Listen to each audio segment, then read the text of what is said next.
오늘 44장 20절 읽었습니다. 44장 이제 끝부분을 읽었는데요. 우리가 어제 읽었던 말씀에 보면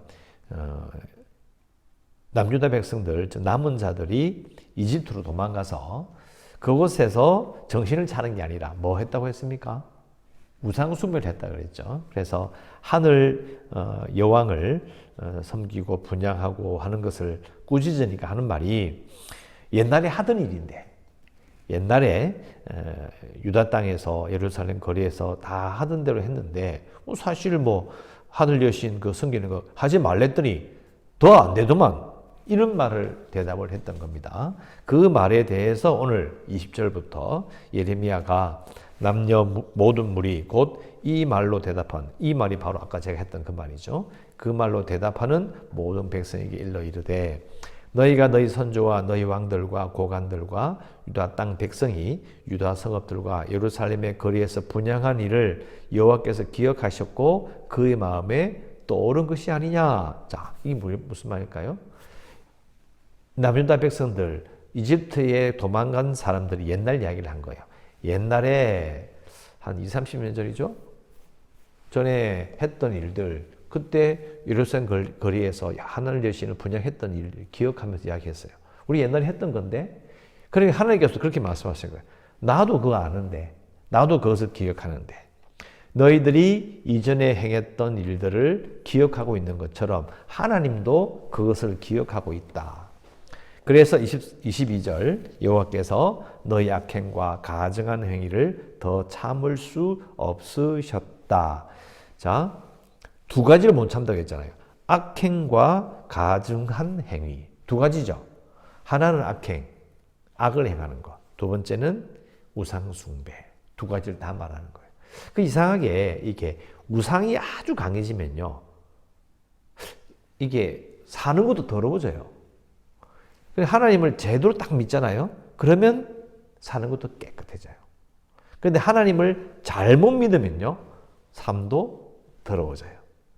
비슷하다고 생각하시면 돼요. 그래서 남유다의 그 문제를 하나님께서 분명히 못 참는다고 말씀하셨는데, 자, 하나님께서 뭐 참을 수 없는 것처럼 느껴지지만 몇 년을 참으셨죠? 800년입니다. 계속 줄여서 말씀드렸잖아요. 모압 땅에 들어가서 그때부터 800년이라고요. 800년 동안 참으셨는데 도저히 참을 수 없어서 어떻게 했느냐? 22절에 나오는 것처럼 너희 땅이 오늘과 같이 황폐하며 놀램과 저주거리가 되어 주민이 없게 되었다. 23절 끝에 가면 이 재난이 오늘과 같이 너희에게 일어났다. 예루살렘에서 우상 숭배하고 악행을 했던 일들이 그때 망했는데, 그래서 어려움을 겪었잖아요. 나라가 망했어요. 근데 지금 남유다의 남은 자들이 하나님 말씀을 듣지 않고 이집트까지 도망을 왔어. 근데 그것도 사는 게 어려운 거야. 잘 안 되는 거예요. 왜요? 하나님께서 말씀하셨잖아요. 칼과 기근과 하나 더 있어요. 전염병이 너희들을 따라가리라. 앞에 나와요.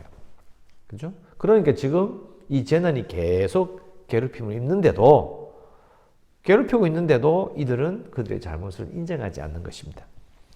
24절에 예레미야가 다시 모든 백성과 모든 여인에게 말하되 애굽 땅에서 사는 모든 유다 사람이여 여호와의 말씀을 들으라. 만군의 여호와 이스라엘의 하나님께서 이와 같이 말씀하시되 너희와 너희 아내들이 입으로 말하고 손으로 이루려 하여 이르기를 우리가 서원한 대로 반드시 이행하여 하늘의 여왕에게 분향하고 전제를 드리리라 하였은즉 너희 서원을 성취하며 너희 서원을 이행하라. 자, 이렇게 읽으니까 뭐 되게 우아하게 느껴지는데 아닙니다. 자, 이 말은 너희들이 말한 대로 해라. 나도 하겠다. 이런 뜻입니다. 쉽게 말하면 고집을 피우잖아요. 우상 숭배하지 마. 옛날부터 했는데 옛날부터 하던 거 안 하니까 잘 안 되더만. 이런 말을 하니까 하는 말. 그러면 너희들이 말한 대로 해. 나는 하나님께서는 나도 내가 말하는 대로 할 거야. 이런 뜻이 됩니다. 무슨 말이 될까요? 그럼 네 하고 싶은 대로 해라. 나는 심판한다. 이런 말이 되는 거죠. 이거 되게 무서운 말이에요. 자, 그러면서 곰곰이 생각해 봅시다. 이 사람들이 도대체 왜 이러는 걸까요? 그런 생각을 해봐야 돼요. 왜 이렇지? 왜 이렇게 말을 안 들을까? 자, 좀 이따 말씀드리겠지만 이게 일종의 고집 같은 것입니다. 고집스러운 그런 것이 있는데요. 자신의 잘못을 인정하지 않는 그런 것이 있는 것입니다. 예를 들어서 이런 거죠. 우리도 자신을 키워보면 그렇잖아요. 아무리 이야기를 해도 안 들을 때 있죠. 고집을 피우고 자기가 이제 우리가 볼 때는 분명히 저러면 안 되는데 라는 게 보여도 말 안 들을 때 있어요. 그럼 어떻게 합니까? 뭐 어떻게 할 거예요? 쫓아낼 수도 없고 이렇게 이야기하죠. 그거 해라. 그죠? 내버려 두는 거예요. 할 말이 없어. 쥐가 하겠다는데. 자, 그 상황이 되는 거고요. 또 우리가 살다 보면 저도 보면 이게 뭐 음식 먹다 보면 잘 묻어요. 흘리고 하는데 그럼 얼굴에 뭐가 묻었어. 그러면 집사람이 이야기해요. 여기 묻었어. 그러면 내 눈에 안 보여도 묻었어? 그러면 어떻게 해요? 닦잖아요. 닦아보면 어떻게 돼요? 묻어 나오잖아요. 아, 묻었네. 그러면 다른 사람이나 아니면 누가 이렇게 야, 우리 묻었어요 하면 아, 그래요? 닦으면 되지. 뭐가 묻었어? 아니, 묻었다니까 냅둬. 그냥 살래. 뭐 시간이 지나면 다 말라 떨어지겠지. 뭐 옷에 묻었다. 됐다. 그냥 입으면 돼. 이런 식의 이야기가 된다는 거예요. 잘못을 이야기하고 뭐 잘못됐다 이야기하면 들으면 되는데 어떻게 하는 거예요? 냅둬. 그냥 내 있는 대로 그냥 살래. 묻는 게 뭐가 대수야. 이런 식으로 하나님께 되드는 거예요. 이 고집이 정말 무서운 거죠. 잘못을 이야기하고 잘못된 것을 이야기하면 들으면 되는데 듣지 않는 이 고집을 우리가 꼭 기억해야 합니다. 26절에 그러므로 애굽 땅에 사는 모든 유다 사람이 여호와의 말씀을 들으라.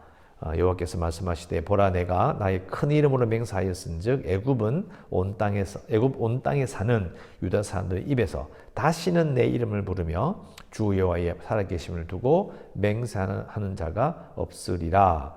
보라 내가 깨어 있어 그들에게 재난을 내리고 복을 내리지 아니하리니 애굽 땅에 있는 유다 모든 사람이 칼과 기근에 망하여 멸절되리라. 쉽게 말하면 잘못된 서원, 잘못된 그런 행동들, 하나님 말씀을 듣지 않는, 끝까지 듣지 않는 이 고집으로 말미암아 다 죽을 거야 이런 말이 되는 거죠. 근데 결국은 이제 다 죽을 거라 말씀하셨지만 28절에 보면 그런즉 칼을 피한 소수의 사람이 애굽 땅에 나와 유다 땅으로 돌아올 것이다. 왜? 애굽 땅에 들어가서 거기에 머물러 사는 유다의 모든 남은 자가 내 말과 그들의 말 가운데서 누구의 말이 진리인지 알리라. 하나님의 말씀대로 이루어졌음을 하나님의 말씀이 맞았다라는 것을 전해줄 사람을 돌려보낼 것이다. 근데 그게 누구냐? 내일 읽게 되는 45장에 가면 바룩이 나옵니다. 예레미야가 불러주는 대로 받아 쓴 바룩이라는 서기관이 있어요. 그 바룩이란 사람이 돌아갑니다. 자, 정리해 보겠습니다. 앞에 보면 시드기야 왕이 죽고 나서 총독이 누가 됩니까? 그달리아가 되거든요. 근데 그달리아를 죽이고 지금 도망온 거잖아요. 그러니까 사람들이 이집트로 도망간 사람들 생각에는 이 그달리아 죽으면 그 다음에 누가 총독이 될까? 아마 바룩이라는 사람을 바벨론 사람들이 총독으로 쓸 것 같아요. 그래서 총독을 세우지 못하도록 데려간 거예요. 그러면서 예레미야까지 이놈 이거 바벨론 편이다. 데리고 와버린 거예요. 그런데 바룩이 살아서 돌아갈 것을 하나님이 내일 말씀하십니다. 29절에 여호와의 말씀이니라 내가 이곳에서 너희를 벌할 표징이 있다. 그러니까 하나님 말씀이 맞다라는 증거를 내가 대겠다. 그게 뭐냐? 자, 30절에 보면 시드기야 왕을 친 느부갓네살 왕이 애굽의 바로 호브라 왕을 칠 것이다. 이런 말을 하시는 거예요. 호브라 왕을 그의 원수들 곧 그의 생명을 찾는 자들의 손 느부갓네살 왕에게 넘겨주리라고 말씀하시는 거예요. 실제로 이 호브라 왕은 시드기야 왕을 돕기 위해서 군대를 보낸 왕이에요. 하나님이 보실 때는 바벨론을 들어서 이스라엘을 징계하는데 그것을 막은 왕이 되는 거죠. 거꾸로 이제는 이집트를 하나님께서 심판하실 것을 말씀하셔요. 에스겔 29장 30장에 가면 나와요. 에스겔 보면 이제 이집트에 대한 하나님의 심판이 나오는데 표현이 재밌어요. 29장에 가면 하나님께서 말씀하시기를 너는 자기의 강들 가운데 누운 큰 악어다. 그러면서 말하기를, 그 악어가 말하기를 그 강을 막 다니면서 이 강은 내 것이다.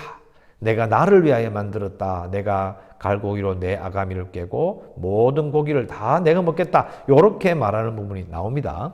그런데 결국은 하나님께서 그 부분을 부실 것을 말씀하시고요.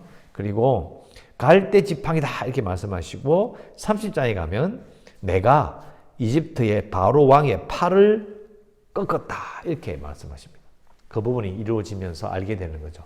아, 하나님께서 이집트도 다스리시는 분이시는구나 라는 것을, 그래서 하나님의 말씀이 그대로 이루어질 것을 알게 될 것이다 라고 말씀하십니다. 자, 기도할 부분 이렇게 씁시다. 하나님 앞에 고집 부리지 않고 잘 순종하겠습니다. 하나님 앞에서 고집 부리지 않고 잘 순종하겠습니다. 앞에 말씀드렸죠. 고집 부린다고요. 묻으면 묻었다, 잘못되면 잘못됐다, 닦으면 닦아라 이러면 말 들으면 되는데 듣지 않는 거죠. 고집을 부르는 겁니다. 뭐가 문제가 있어? 참 이거 별거 아닌 것 같지만은 생각보다는 이런 자세가 문제가 많은 거죠. 하나님 앞에 잘 순종하는 거, 고집 부리지 않는 거 진짜 중요합니다. 물론 제가 이렇게 말씀드리는 거는요, 여러분이 고집 부린다는 걸 말하고 있는 게 아닙니다. 예수 믿는 사람들은 자기들은요 스스로가 하나님 앞에 고집 부리는 생각을 잘 못합니다. 또 지금 고집 부리지 않을 수도 있어요. 중요한 건 기도를 해놔야 된다는 거예요. 하나님, 고집 부리지 않겠습니다. 평생을 신앙생활하면서 자기는 하나님 앞에 나는 고집 부린 적이 없는데 라고 말하는 사람보다는 자기가 고집을 부리고 있을지는 몰라도 기도를 하나님 내가 하나님 앞에 고집 부리지 않겠습니다 라고 기도하는 게 낫지 않을까요?